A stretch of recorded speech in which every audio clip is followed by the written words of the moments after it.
अरोली पोलिसांनी माहिती मिळताच घरावर धाड टाकून कारवाई केली। रामटेक भंडारा महामार्गावर ट्रॅफिक आणि अतिक्रमणामुळे होणाऱ्या अपघातावर पोलिसांनी कडक लक्ष ठेवलेले आहे। अरोली पोलीस स्टेशन हद्दीत 1 नोव्हेंबर रोजी अरोली येथे एका घराला आले होते लॉजचे स्वरूप।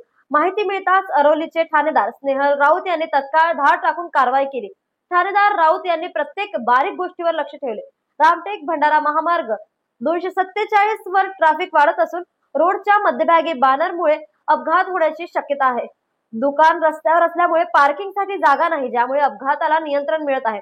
अपघात अनेक कारणामुळे होतात। नैसर्गिक परिस्थिती, मानवी चूक, अनवधान, नजरचुकी, यंत्रणेतील बिघाड, नियम न पाळणे, उगाच धाडस करणे, योग्य खबरदारी न घेणे, अज्ञान किंवा चुकीचे ज्ञान, मद्यपान करून वाहन चालवण्यामुळेही अपघात होतात।